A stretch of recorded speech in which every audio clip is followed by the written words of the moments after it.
Hello, you wild women. I have another quickie coming at you today, a wild take, all about why you need to stop apologizing for your success. If you're succeeding in anything in life, from earning more money than your parents ever did, or finally losing that extra 10 pounds and your best friend has been trying to lose 20 for years, or even this, and this might be a little touchy, so I do apologize, but being able to conceive and having a baby when maybe you have other people who are going through the ringer.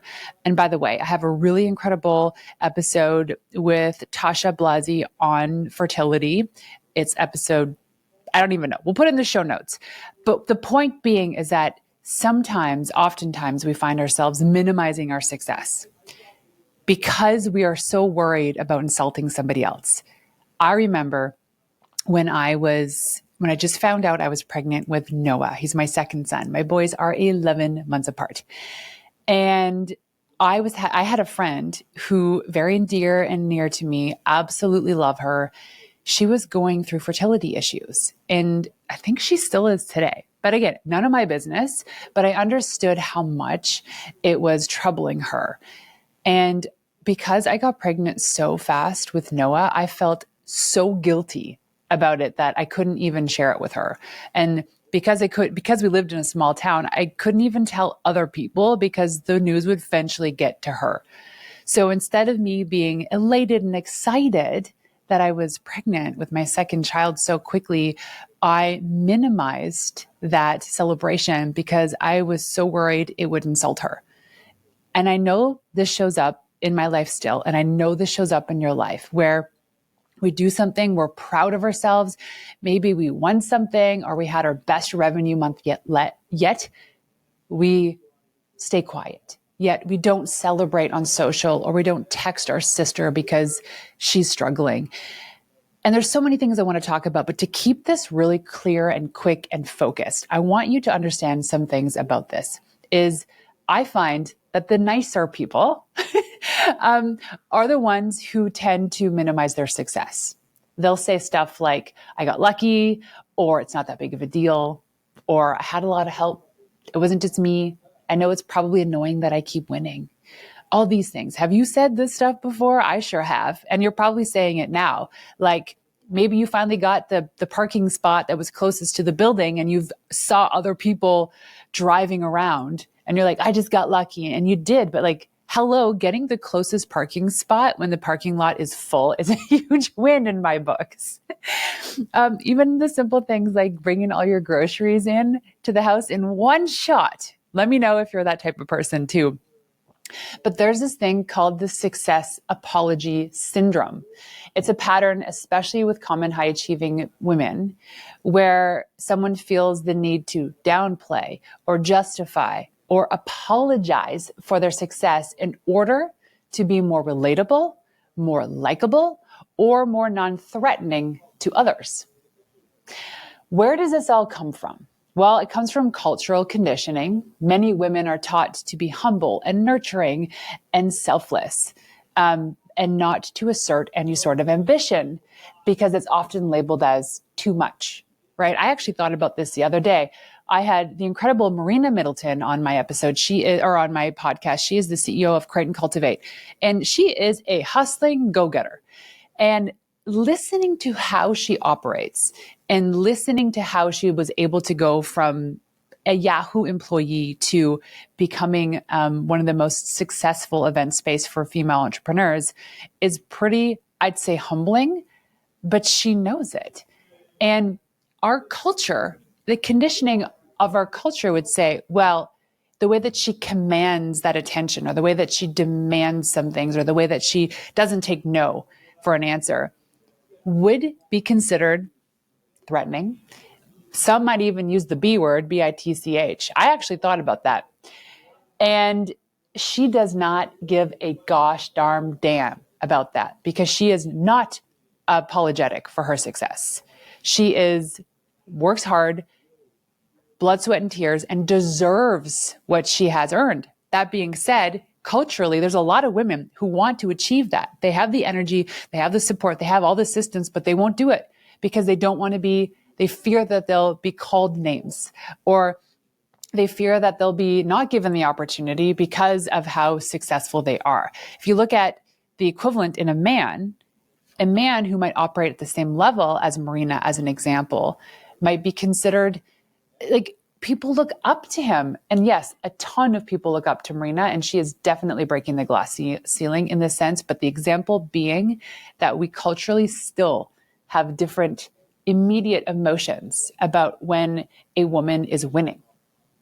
The other thing that comes up is the fear of judgment. There's a subconscious fear that if you fully own your success, others will see you as arrogant, selfish, or unworthy. If you're a longtime listener of Into the Wild, you'll also know I feel this way about our wealth success, our financial success in our lives, in our personal lives, and in our business, that I was always ashamed to be driving around in a nice car and have nice things, and I would hide things. I still like the unassuming things, but I wear a Rolex watch. I understand its value. I love it. It's a gentle reminder of how anybody can achieve this level of success. I have Louis Vuitton sunglasses. Okay. These are unassuming. I'm holding them up. It says Louis on the side. You wouldn't really know it until you actually go up to it. I used to be so ashamed of these things that I wouldn't even buy them, even if I could afford them, because I didn't want people to think that I was some snooty brat. The fear of judgment. And I am not. The other thing that comes up is imposter syndrome. I'm just going to check my mic here. Even with the evidence of achievement, you often find yourself doubting yourself, whether you really deserve the recognition. So you think. I remember one day when this was in Moncton, New Brunswick, and I had felt like I just moved there. I may have been in the city for like 4 years, not even. And I went to this event that was nominating the Phenomenal Woman of the Year award through the local female organization. I didn't know much about this award. And because I was a finalist of 3, I went to the event. It was a luncheon, brought my husband, brought some of my team, and had absolutely zero expectations of winning because I wasn't prepared. I had no clue what this was all about. So when they announced the winner and they said my name, I was absolutely floored. I was not prepared for this moment. I wasn't prepared because I never felt an ounce of deserving that. I felt like an imposter coming into a city where these other nominees were people that have been in the community forever. And I'm this new girl coming in, like, who is she? So when I went up and I accepted my speech, I even said, I'm like, I don't know what to say. I'm so elated. Thank you so much. Because I didn't feel like I deserved it. However, afterwards, everyone's like, Renee, you've done great things for this community. You've created jobs. You've brought in like all this stuff. But I still felt like such an imposter. So think about those moments in your life when you're like, you don't feel like it because you don't feel like you deserve it, because maybe it's a new business that you started, or maybe you're a new employee at a company and yet you're growing faster than everyone else because you understand it.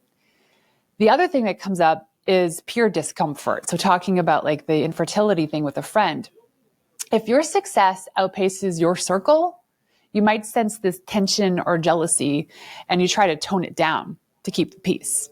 So I know this and I steer clear of those people to begin with. If I sense that there's some sort of like competition where these people are just going to climb on top of each other to achieve success, I'm not a part of that group. No, I'm a part of the group that's like a rugby player. You know, rugby, when they go for the ball, your team actually lifts you up and holds you up so you get closer to the ball. I look for the rugby player in my friend circles. These are cheerleaders. These are women that get fired up by your success. And so that I can go in and be like, hey guys, we had $1 million a month. And they're like, yeah, as opposed to like, oh, like, what did she do to deserve that? So if you notice yourself in these circles where you're feeling a sense of discomfort because your peers aren't really lighting you up, it's time to have that conversation. I think they need to be aware of how they're making you feel. But also, if you're a smart cookie, which I know you are because you're listening to this show, it might be a good time to start separating from the peers. And if you want any advice on how to do that, please hit me up on Instagram, direct message me, Renee_Warren, and we'll talk about how you can slowly step away from a circle of peers that just doesn't make you feel comfortable, because we've had to do that time and time again, and it sucks. But at the same time, it's actually just better for everybody. So why all of this is dangerous? Why subduing your efforts and your achievements is dangerous? And here's what happens. It undermines your confidence and teaches others to do the same. You win an award and you say, oh, it's no big deal. Like, no big deal. It's like undermines your confidence. And then the example that you're giving to other women is like, it's not that big of a deal. But it is a huge deal. It limits your influence because people trust what you own boldly. So not what you're apologizing for. So people trust what you own, not what you're apologizing for. So don't limit your influence.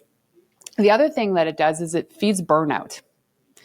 Oh my gosh, just even sitting here and in this hot room thinking about burnout, because I'm coming up to the last 2 weeks before the Pink Skirt Project, the big event that I'm hosting in June, Kelowna. I don't even know when this episode goes live. Could be before or after the event. That being said, I'm feeling that tug of burnout. And it's not because I'm overscheduling my calendar. It's just rumination of all the things that I still have yet to do to make the event successful according to my standards. And because I keep overworking, the sense of like, I need to overwork in order to earn something that I've already achieved. Get that. I'll say that again.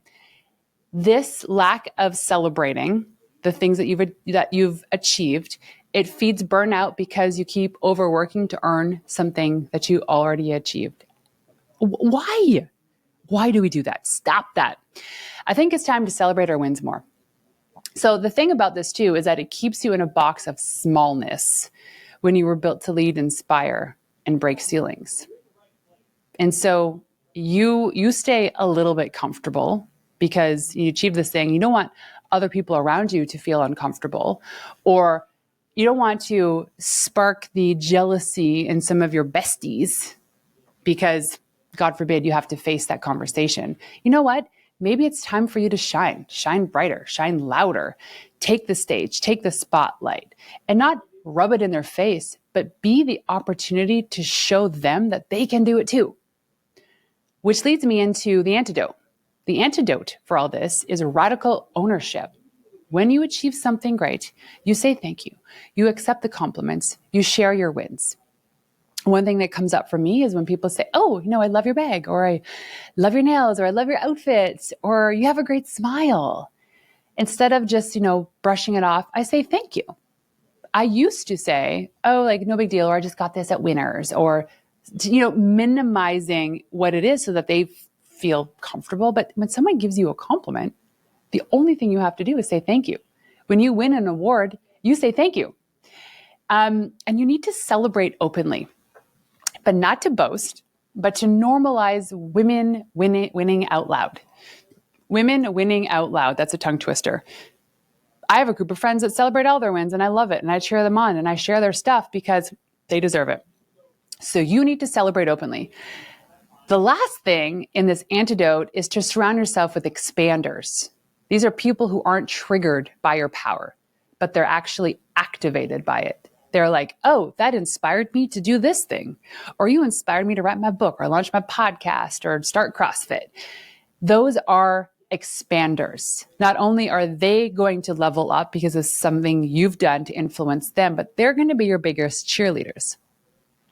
When you stop apologizing for your success, you reclaim your power, and the ripple effect can be profound. Here's what really happens. One is when you're out there and you're winning and you're proud of yourself and you're sharing these accolades, you end up magnetizing the right people. You start attracting other high achievers, dreamers, and doers who aren't intimidated by your shine.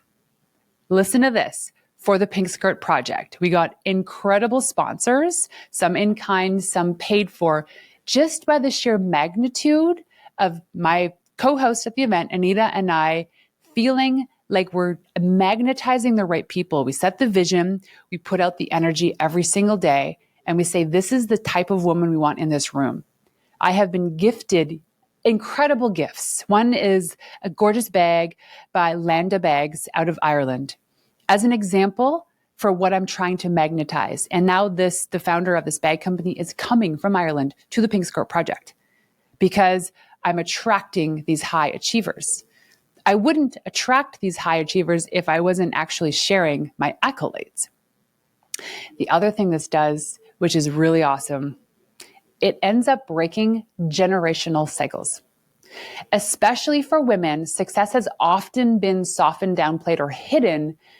And when you own yours unapologetically, you model a whole new reality for the next generation. Your kids, your friends' kids, your community, your own family, because no one else has done it. You're setting the example for what it means to work hard and be consistent and be loyal and kind and winning at the thing you love to do. The next thing it does is it gives you access to bigger opportunities. Well, duh. If you become a New York Times bestselling author, that is like the ticket to keynote spots on stages, to getting paid more to speak, for invitations to being on the top podcasts. It is the key to bigger opportunities. Like they say, what are the case studies? How have you won? How have you done XYZ for somebody else if you're a personal trainer? Like, how have you won by helping other people win? So that opportunity gives you bigger opportunities, and it's a compound effect. Like, you look at anybody who's going on a podcast tour, it's kind of like the bigger show and end up becoming the table stakes for the next show. So you're not going to go be on a show that has 1 million downloads per episode to say, hey, I want to go on this show here that has 200 downloads per episode. Because now you have this like fodder to pitch a bigger show. So it opens up bigger opportunities. The other thing is it stops leaking energy. Downplaying success is exhausting, and it almost becomes like a lie. It keeps you stuck in ruminating and imposter syndrome and self-sabotage. But when you cut that out, your energy becomes clearer, more focused, and way more powerful. So if you are feeling burnt out, maybe you should start celebrating the things that you've achieved. And let me tell you, there's a list. Every single listener has a list of things they've achieved. It could be as small as planting their fruit garden to as big as having the children that they've wanted to have, to launching a business, to marrying the partner they've wanted to marry. We all have a list of achievements. Let's start celebrating them more. Lastly, you become the permission slip. Your unapologetic success tells others it's okay to win. It's okay to be brilliant, to want more, to celebrate loudly. You don't just achieve, you give others the courage to do the same. When you stop apologizing for success, you stop dimming your light to make others comfortable, and you start becoming the lighthouse that helps others find their way. So right now, I'm going to share a little something. We are pre-Pink Skirt Project. When we started this project, we created a list. We had financial, a good, better, best achievement in terms of what we were going to achieve in this project. And I'm going to tell you, we are at better. We're not at best, but best is in the vision. And we are almost there. It surprises me every day when people come up and ask me, hey, Renee, how are things going at the Pink Skirt Project? I used to say, well, I don't know because I've never done this before, so I don't know how to compare this. My answer now is great. It is brilliant. We are going so well because we have the right people coming. We scare ourselves a little bit every single day. We're uncomfortable, and we are so okay in celebrating our achievements. So I'm going to reemphasize that last point again. When you stop apologizing for your success, you stop dimming your light to make others comfortable and start becoming the lighthouse that helps others find their way. So be the change maker. And ladies, I want to hear from you. I'm on Instagram, Renee_Warren. If you haven't connected with me, please go introduce yourself. Share a big win. Until next time, ladies, peace out.